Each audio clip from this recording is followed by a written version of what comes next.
E hoje nós deflagramos a operação Cibus. Essa operação, ela tem um objetivo, teve o objetivo hoje de cumprir 11 mandados de busca e apreensão contra empresários, com agente penal e suas respectivas empresas. Esses mandados foram expedidos pela Vara de Delito e Organizações Criminosas e foram cumpridos hoje simultaneamente pelos promotores do Ministério Público e pela Polícia Civil. Essa operação ela iniciou no ano de 2019. Era uma operação, era uma investigação. Nós recebemos uma informação de algumas movimentações financeiras suspeitas. Com base nisso, nós começamos a investigar através do ajuizamento de medidas cautelares e constatamos a existência de um grupo criminoso formado por empresários, por pessoas jurídicas, pela presença de um agente penal e pela presença de laranjas. E qual era o objetivo, a finalidade dessa organização criminosa? Eram empresas que atuavam e atuam no ramo de gênero alimentício e que forneciam esses alimentos para órgãos do Estado aqui do Ceará. Só complementando, os mandados foram cumpridos hoje na cidade de Fortaleza e do Crato, onde as empresas tinham sede, tanto lá quanto aqui, e nas residências dos respectivos titulares, os proprietários das empresas e dos laranjas. Era um grupo familiar, os empresários eram todos vinculados a um grupo familiar e que se revezavam em alternâncias nas licitações. Ora uma ganhava, ora outra ganhava. E na hora de executar os contratos que haviam firmado com o Estado, eles acabavam fornecendo menos do que aquilo que estavam obrigados a fornecer e também forneciam, a gente tem notícias e as investigações ainda em caminho, de produtos estragados. Então, só complementando a informação que o colega já havia dito, essas empresas, após vencerem as licitações para o fornecimento de alimentos a órgãos públicos, davam início à fase de fraude à execução dos contratos, tanto fornecendo a menor a quantidade prevista, como também destinando produtos, gêneros alimentícios em condições inadequadas para consumo. Os indícios da investigação realmente constataram que haviam produtos estragados sendo destinados a públicos de órgãos públicos específicos, tanto no âmbito estadual como no âmbito da prefeitura local, notadamente nos municípios de Fortaleza, no Crato, sede das duas empresas que participavam desse esquema. E aí outro ponto relevante que merece destaque é que parte desse dinheiro objeto das fraudes na execução desses contratos, portanto um dinheiro com proveniência ilícita, precisava adquirir uma aparência de ilicitude. E a partir desse momento é que a organização criminosa começava a fazer o que chamamos de lavar o capital, a lavagem de dinheiro. E uma das formas pelas quais esse grupo familiar lavava o dinheiro era se utilizando de uma pessoa jurídica, uma empresa de fachada, por assim dizer, que no intervalo de aproximadamente 10 meses chegou a receber desse grupo uma quantia em torno de 2.800.000. E essa empresa, vejam bem os senhores, tinha capital social de apenas R$3.000 e faturamento médio mensal de 5.800, um valor aproximado. Então, em poucos meses, uma empresa cuja data de criação, inclusive, coincide com a época em que as empresas estavam ganhando as licitações, ou seja, ao que tudo indica, foi uma pessoa jurídica criada exatamente para receber o dinheiro proveniente das ilicitudes e depois distribuí-lo como forma de aparente faturamento dessa empresa fictícia. E só mais um detalhe, os sócios dessa pessoa jurídica faziam parte de um segundo grupo familiar que está justamente envolvido no contexto da organização criminosa como um todo. E aí, nesse grupo familiar em questão, é que existe um agente público, um policial penal, que tanto se utilizava da sua função pública para conseguir ajudar, contribuir com o funcionamento do grupo criminoso, como também colocou seus familiares como sócios da empresa, se utilizando da sua mãe e do seu filho como pessoas interpostas para gerir o capital e os fundos dessa empresa. Era basicamente esse o modo de agir e a forma pela qual os dois grupos familiares interagiam. Havia algum agente político, algum secretário, algum prefeito, né, entre os alvos dessa operação? Essas investigações se espraiam para esses agentes? Dentre os alvos da operação hoje deflagrada, não.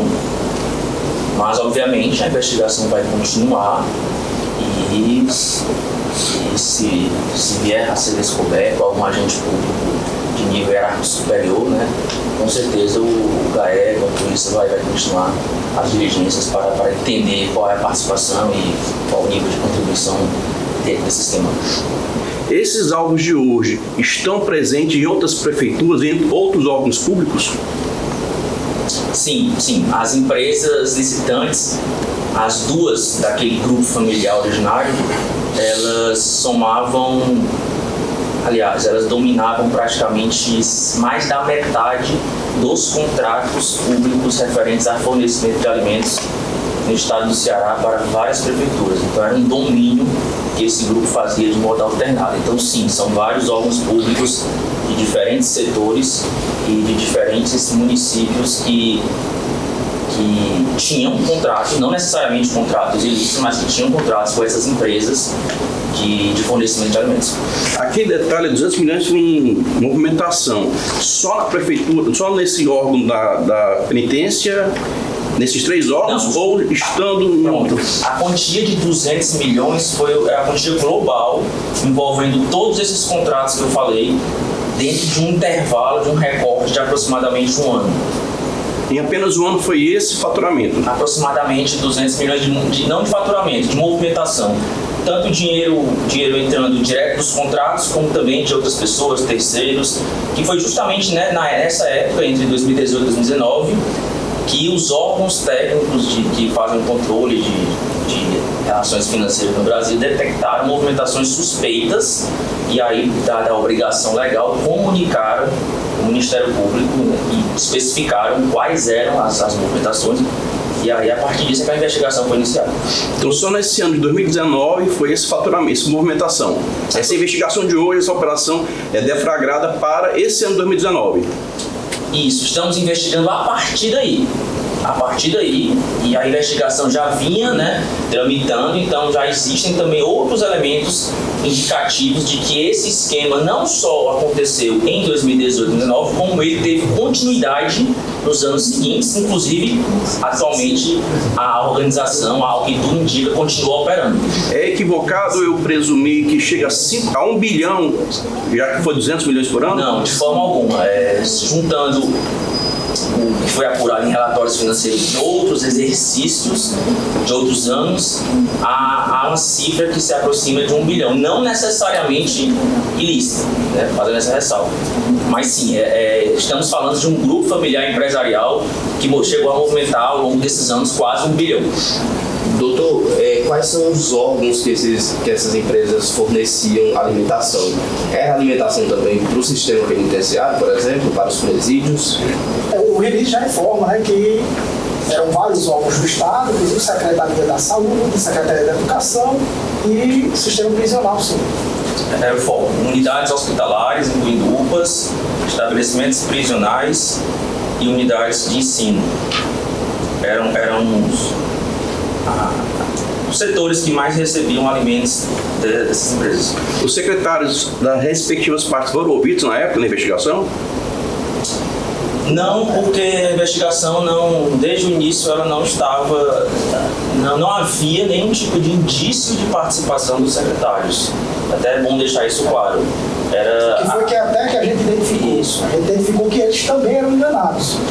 Tem uma situação em que um desses funcionários, né, chega com alimentação e o fiscal de uma determinada parte dessas secretarias, ele fazia inclusive ali provava, né, aquela alimentação, e a alimentação que era dada para essa prova de conceito era alimentação adequada, só que o restante da alimentação ela era alimentação inadequada para consumo do pessoal.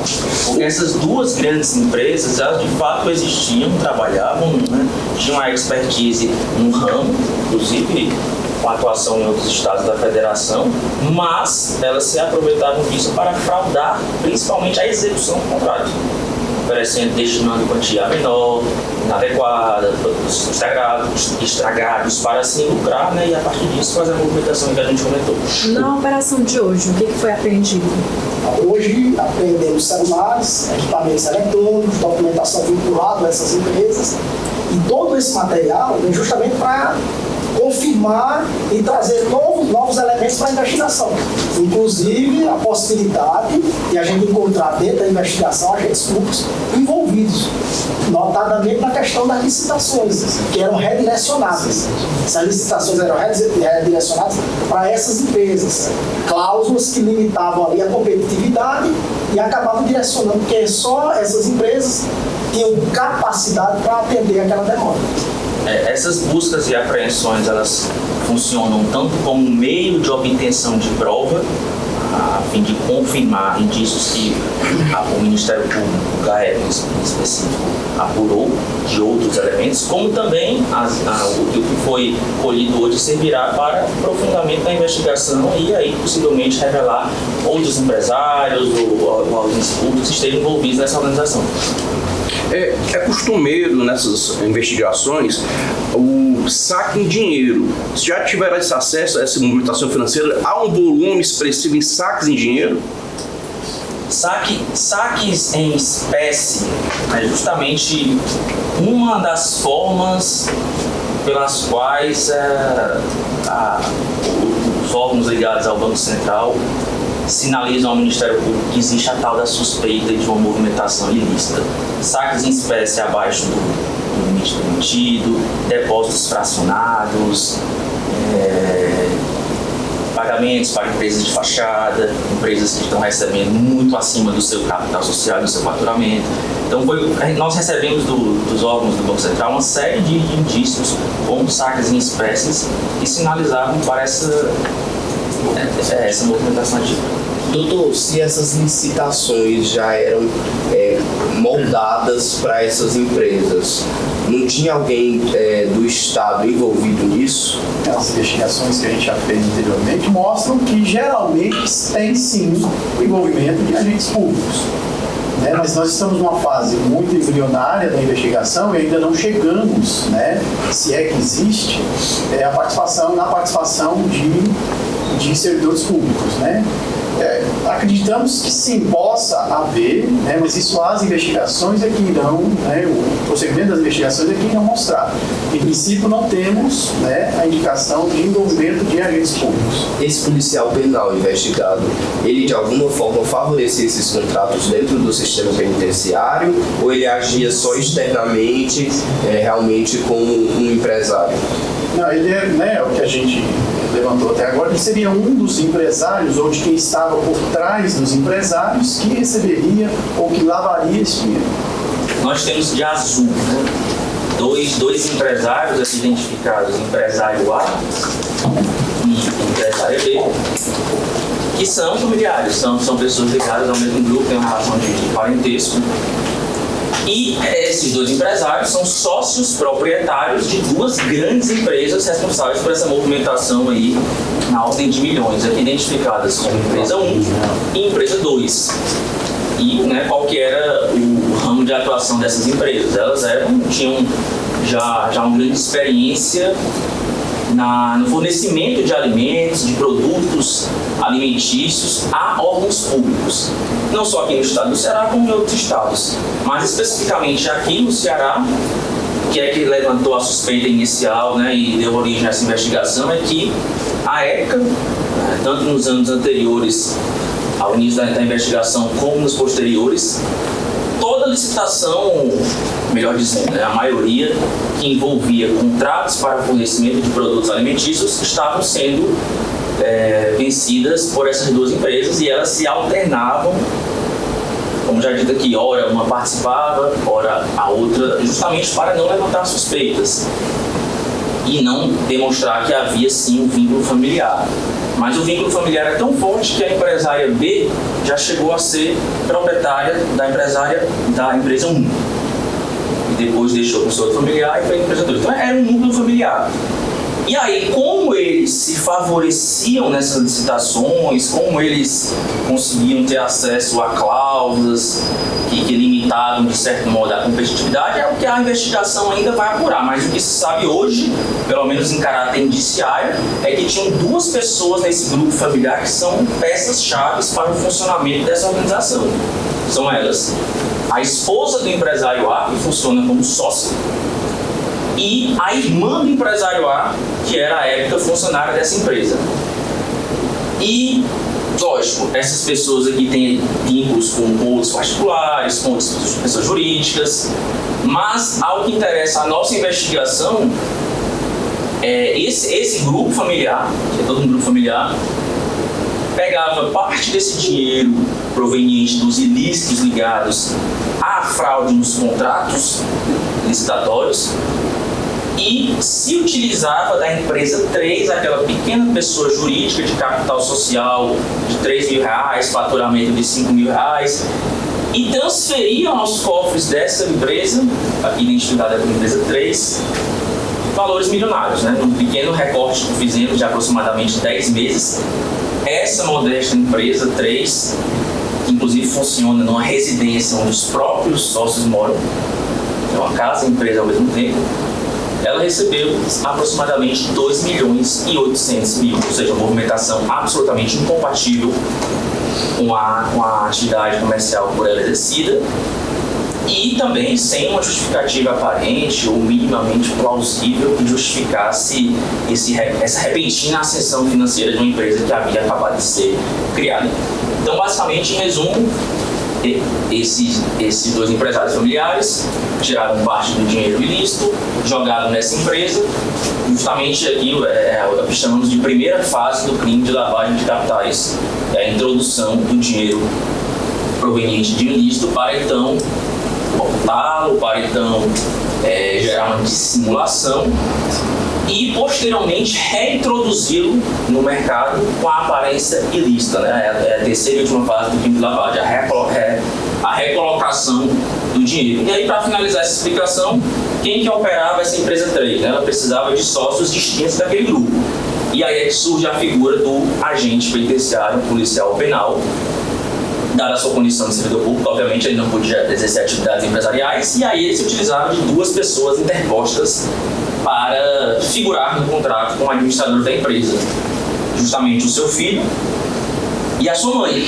Sua mãe é uma senhora de 85 anos, que inclusive, pelo que foi constatado na investigação, não conseguia sequer assinar uma procuração, existe comprovação disso.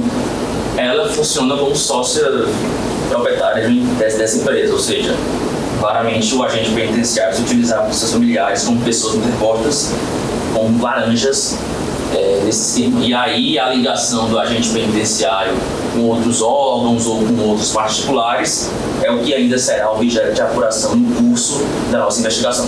Essa aparente empresa do pessoal. Essa 3, né? Ela se intitulava como empresa de quê? Também de fornecimento de alimentos. Especificamente na área de massas e pães. Já aqui o grupo, como era maior, era alimentos de todo tipo. Essas empresas continuam tendo contratos? Sim, continuam com contratos vigentes e ativos. Esse esquema, ao que tudo indica e ao que tudo sinaliza, continua funcionando regularmente. O governo do estado foi notificado, foi cientificado dessa informação? Desculpa. O governo do estado... Não, a investigação até então, ela estava tramitando de maneira absolutamente sigilosa. Certo. Hoje é que foi deflagrada a primeira operação pública, né? Então, a partir dessa fase é que começaremos a ouvir outras pessoas e, enfim, até então era tudo muito sigiloso. Através das apreensões dos celulares, né? Vocês vão distribuir. Sim, celulares foram apreendidos, pessoas físicas, né? Ou seja, notebooks, documentos, enfim. Doutor, todas essas pessoas aí foram alvos de mandados hoje? Sim, esses são exatamente os alvos. Exatamente isso. Colocamos aqui só os alvos. Todos 11 alvos. Nesse grupo econômico também há locação de veículos, posto de gasolina? Não, no princípio não.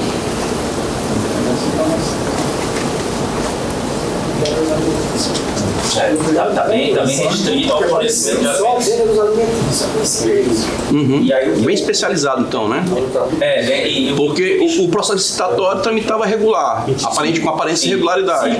A execução é que havia fraude. Isso. E posteriormente foi diagnosticado que, decorrente da fraude na execução, havia um crime de lavagem de dinheiro pelo lucro eles ilícito. faturavam de maneira ilícita o dinheiro e precisavam lavá-lo, precisavam conferir uma aparência ilícita, aí eles utilizavam não só da empresa 3, né? Estamos falando de uma cifra e que pode até ultrapassar 3 empresas. Precisava ser lavado em outras empresas, aqui era só uma parte da lavagem. E há também disso de que parte desse depósito feito na empresa 3 se destinava também a um pagamento, uma espécie de comissão dada ao agente penitenciário pela sua colaboração dentro da organização. E ainda a possibilidade de que as licitações possam ter sido direcionadas, né, através de cláusulas restritivas ou até mesmo no próprio beneficiamento das empresas, né,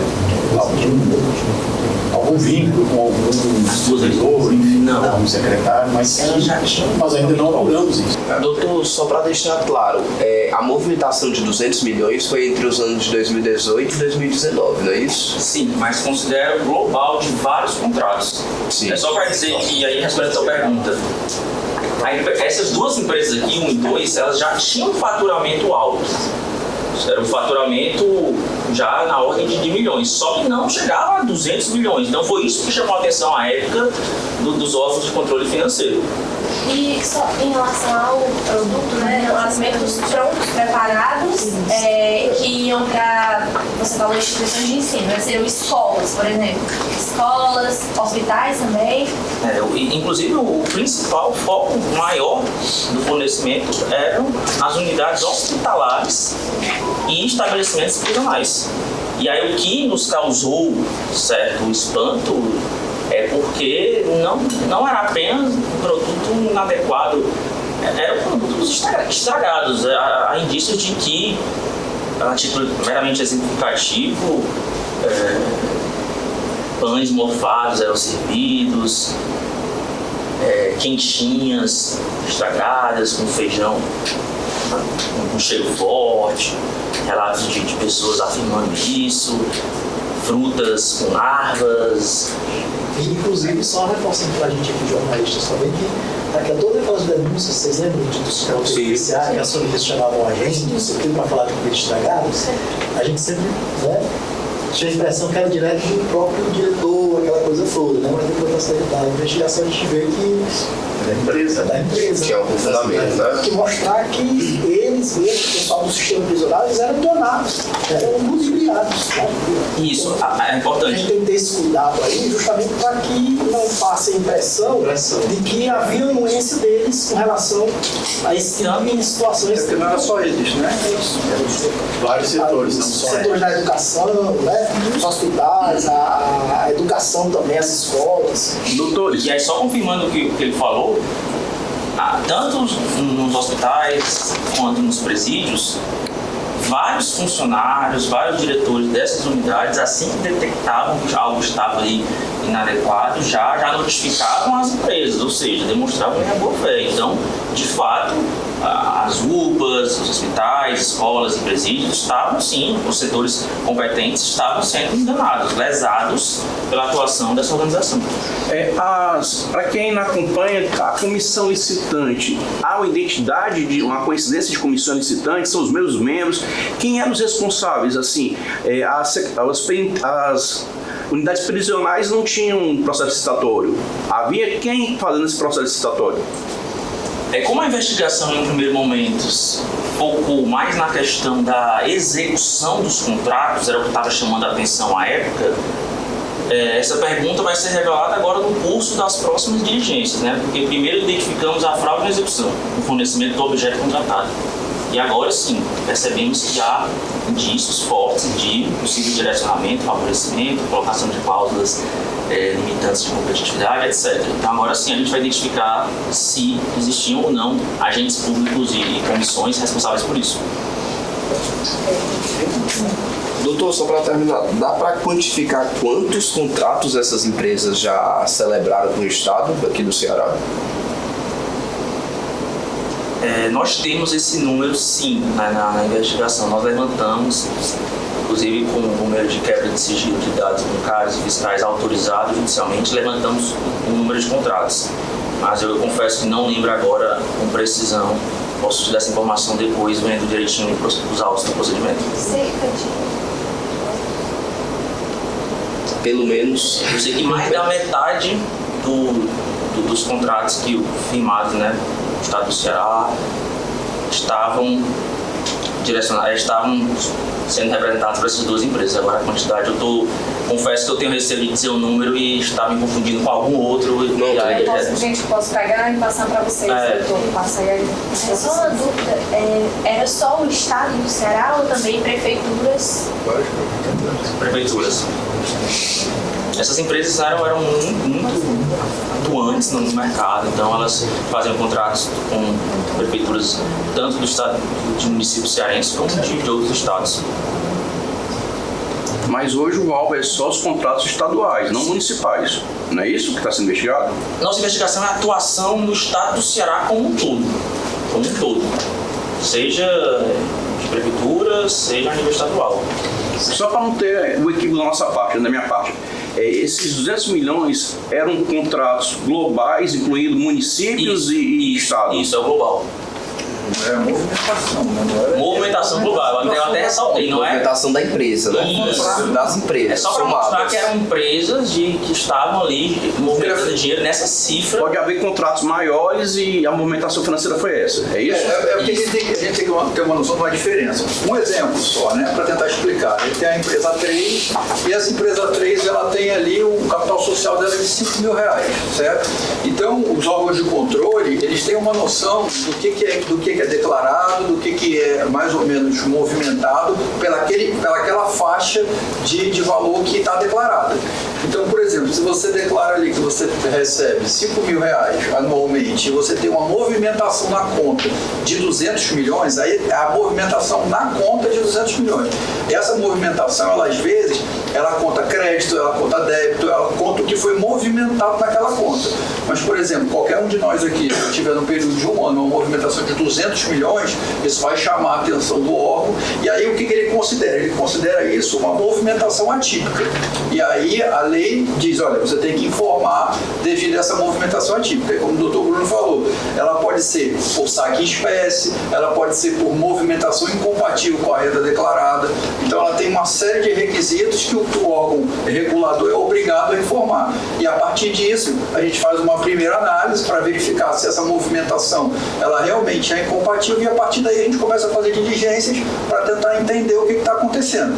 E aí, nesse caso, a partir dessas diligências, a gente chegou no que a gente entende que é uma organização criminosa que está desviando dinheiro público e, mais do que isso, está causando um dano à saúde também, porque é fornecimento de gênero alimentício. Só até mais um ponto para a gente colocar, por exemplo, nós fomos aqui, eu fui, por exemplo, nessa empresa 3, né, que supostamente recebeu esses valores, e é uma É um cubículo, né, que era uma mini padaria, que a gente ficou lá entre 40 e 45 minutos e só entrava gente para comprar 10 pães, 15 pães. Era praticamente só se vendia pão lá no local.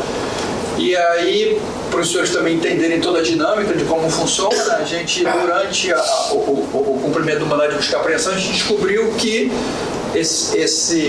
o que a gente está investigando, existe já uma outra padaria que não estava no nosso círculo, que a gente teve a informação, e agora a gente vai abrir também essa investigação para saber se essa outra padaria também está incluído nisso que a gente imagina ser uma lavagem, ou se nesse caso é lícito. Então, assim, a gente vai encontrando, a gente vai caminhando e vai encontrando indícios, e a partir daí a gente vai trabalhando.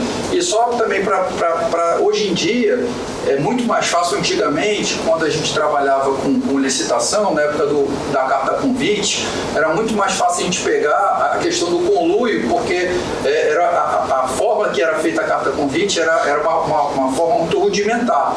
E hoje em dia não. Hoje em dia a questão da licitação em si, ela é muito bem feita formalmente. Então, para a gente, para os órgãos de investigação, acaba sendo mais fácil a gente, no primeiro momento, chegar na execução, porque a gente consegue apurar mais fácil se está sendo feito ou não, como está sendo feito, para a partir daí a gente chegar na questão do direcionamento da licitação, que é justamente esse passo a passo que a gente está fazendo agora.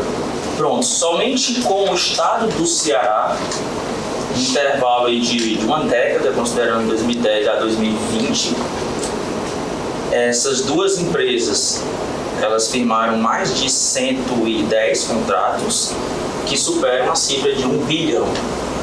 1 bilhão em uma década para essas duas empresas, só de contratos com o Estado.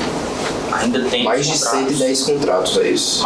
Isso, o grupo. Precisamente em relação à empresa A, está colocada como empresa A aí, né?